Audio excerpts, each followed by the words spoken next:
Hi everyone and welcome back to my channel. Today I'm going to be showing you how to make our matching activity digital.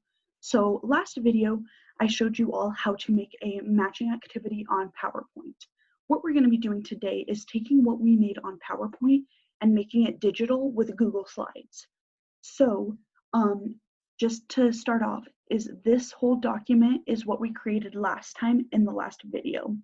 So if you haven't watched that video, you might want to go back, watch it first, and then come back to this video.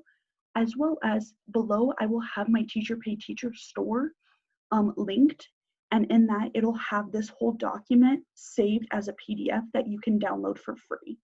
So you can just download that or go back and watch the video, follow along, and create your own. So we're starting with this, and what we're going to be doing is we're going to be making this whole activity digital on Google Slides, just because with everything going on, a lot of us might be doing some type of digital or remote teaching sometime in the next year. So I'm trying to make some activities that we could do in person, which is the last activity, as well as converting it to a more digital option. So we have this document, and what I'm going to do is I'm first going to duplicate our slide where I right click slide 1 and duplicate it. So now I'm going to go ahead and get rid of all of our number cards because we will not need them for right now. So we have those deleted, and I'm going to insert a shape and an arrow coming out of all of our letter cards. So again, we go to shape outline under drawing tools and format, and we're going to make them 3-point thickness, and I always make mine the red color. So now that we have that one, we can go ahead and copy and paste and do all of that for all of our cards. So now that we have that done, we can start converting our PowerPoint into our Google Slides. So we can go to File, Export, change file type, and save it as a PNG. And so what this is going to do is this is going to save it as a picture, and then we can take this picture and set it as our Google Slide background.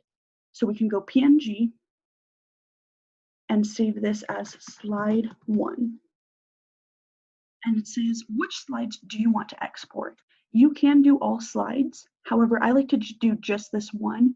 If you do all of your slides, it'll create a folder with your title of the PowerPoint with all of these slides as a PNG. So it gets a little cluttered, especially because all we're going to need is this one and slide 3 in our Google Slides. So I'm going to just say just this one.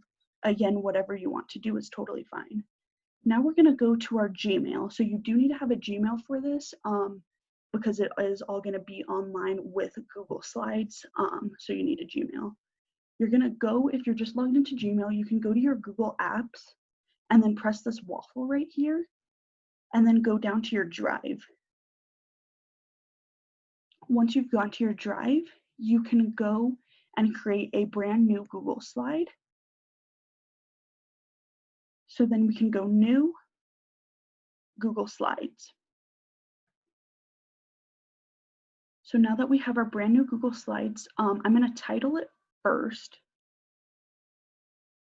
And so I'm going to just call it Matching Activity Digital. And then our first step when we were doing our PowerPoint was to change the slide size. That's going to be the exact same step we do with our Google Slides. So we're going to go File, Page Setup, Custom, and then it's going to be 7.5 by 10. Again, you can do 8.5 by 11, but again, it won't have that white space around the border. So whatever you prefer, I always just do 7.5 by 10. Then we get rid of these 2 boxes. We can delete them. And now we're going to go to Background, choose Image. And this is where we're going to put our slide 1 from our PowerPoint as our background on our Google Slides. So I'm going to just go ahead and drag and drop this. And now the really cool thing about this is none of this can be moved. So if students have this, they can't move anything. They can't move the arrows, they can't move the date, they can't move any of these cards. But now we want to go ahead and put in our number cards because we deleted those because those are the only things that we're going to want students to move. So we're going to go back to our PowerPoint and go to our slide 2 where we duplicated all of our cards. So now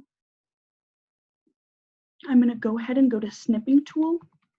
And again, this is on an HP computer, and go new, and then just snip each of these cards individually and then save them underneath a folder. Card 1. And again, we're going to do that for all 4 of our number cards. 2.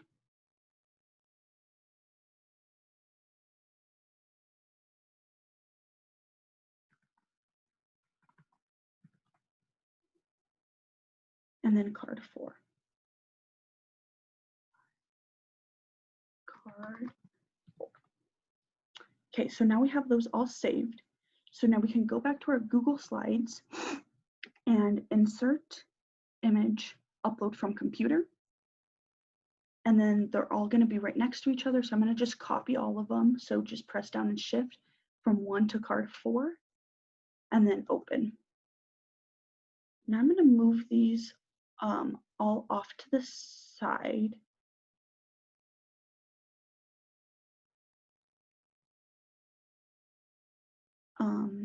And then I'm going to space them out how I want. And then I'm going to make them a little bit larger because as you can see, the number cards are a lot smaller than the letter cards, which I don't really like. So I'm going to just format them kind of how they were originally.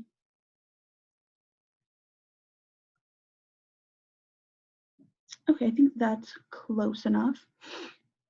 So now you can move these around, say you want them to be in a different order. And that's going to be okay that they're off on the side because when students are going to see it, they're going to be over here. I don't like to put the cards right next to them, so have all of them here because then the students might think that it's already done for them or something. I like to just kind of have them off on the side, which shows, okay, I need to be moving my number cards over to the corresponding letter cards. Again, depending on if this is digital or in person, you might have to change the directions around a little bit and give more specific instructions. And again, if this was an actual activity instead of a template, you would have card A would have an example and then or a problem, and then the number cards would have the answers where they would really be moving these to the corresponding number, so the letter to the correct number, that sort of thing. Okay, so we have that done, which is great. But if you are a math teacher, again, this can be used for really any content or grade level, but if you're a math teacher, you probably want to have some type of work shown or justification or evidence instead of just having them match it and submit it and be done. So we're going to go back to our PowerPoint, and we're going to go back to our 3rd slide, which is where we have our recording sheet. This we can just go File, Export. So again, we're saving this as a PNG so it can be a background, so we need to export it, and we can change our file type to a PNG.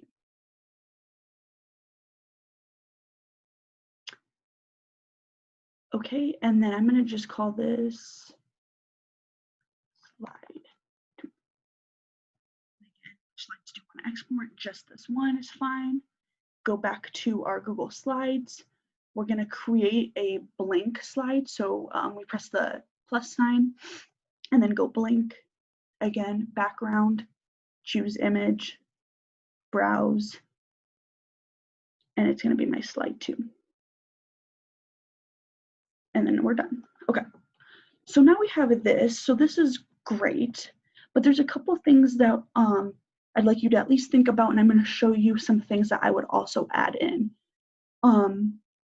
So again, students can't type their names right here, which is one of the good things that they can't move it, but they also can't type. So I would insert a text box and then write type your name, date, and period here. So then students know, okay, this is where I can actually type stuff. This is where they need it to go. I'm going to make that red again so students know this is what I need to be doing, right? Because you don't want to be answering a ton of different questions about, oh, where do I write this? So looks a little funny, but you can change the formatting because it's going over the date. But that's one way you could start that. Another way is we need to go to our recording sheet. Same idea, so we could copy this. Again, here it's all in one document, so maybe you don't need that, but I'm going to just copy that in. Another thing was we had students writing the card numbers right here, but maybe they don't know to do that. So again, this is kind of when making instructions really precise is going to be helpful, but I'm going to get rid of this. I'm going to do a number sign because that's what they need to be putting right here. Is that needs to be where they are putting our number sign. Right, so then they'll know, oh, okay, card A matched with card number 5. I can edit that, and that means, then I can write that in. That's my answer. Another thing is we might want to show where they type their work, right? So we can say, type your work here. And then maybe make that bigger so they know to do that. And then they can go in and, oh, okay, we had 3x equals 9. 3x equals 9. I would divide, and then they can write in their work, but the red kind of indicates this is what you need to be doing. You need to be editing this part. So then you could copy all of this. So the numbers and the type your work here for each of the different letter cards. So that's the first thing you can do. Another way, you can also go back to our PowerPoint and you could always go file, save as, and save this just as a PDF. So let me just show you how to do that. So file, save as, and then you just go wherever you want to save it. I'm going to save it at this PC. And then you can drop down and say PDF. That's another way you can make this digital. If some students have iPads or you're a one-to-one school with iPads, that could be another way you can make this digital because then they can download it and show their work in a different way. There's the Notability app, different apps that you can edit and write stuff on those PDFs. So that's another way we can make this activity digital. So back to the Google Slides, this is pretty much done. Again, if I was actually doing this, I would make sure this was in all of the spots, but this is pretty much all I would want for them to have. So the last step is, okay, how do I share this with my students, right? This is really cool, but how do I share it? So if you have a Google Slide or a Google Classroom account, sorry, your school uses Google Classroom, you can create the assignment, make sure everyone gets a copy, you're good to go. But if you use Schoology or other different methods of sharing your content, so Canvas, Schoology, any different LMS system, you can do this next thing that I'm going to show you, and it's really cool because each student will get a copy, right? So if right now we just gave them this link, they would be able to edit anything, they'd be able to move everything around, and we don't want that, but we want to share it with our students. So we're going to go share, and then we're going to go to get link, and then I'm going to say change to anyone with the link. So now anyone with the link can view, which is great. So I'm going to say done. Oh, sorry, I'm going to actually copy the link to show you what this does. So copy link. I'm going to go into a new incognito window just so you can see what happens.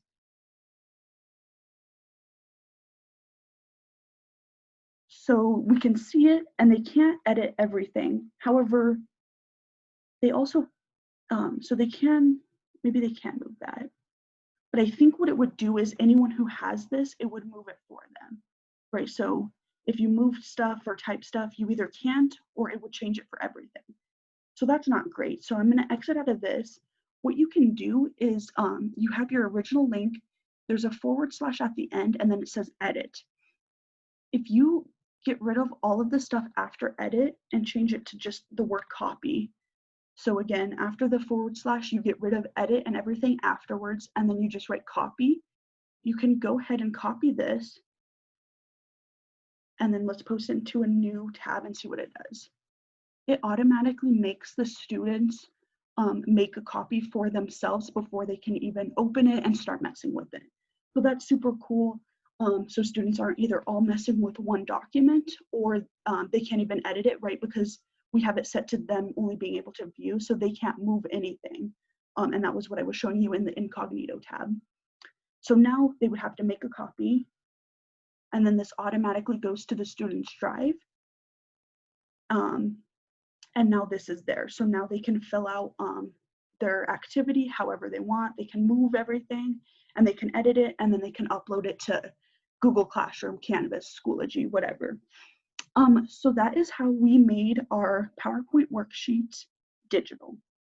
Again, I think PowerPoint is way easier to create everything with, but Google Slides is definitely more helpful when it comes to digital learning.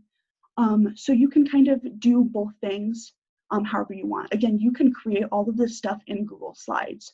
That's totally fine. I just like how PowerPoint works better. I like that I can use my fonts. I like that it's just easier for me to operate.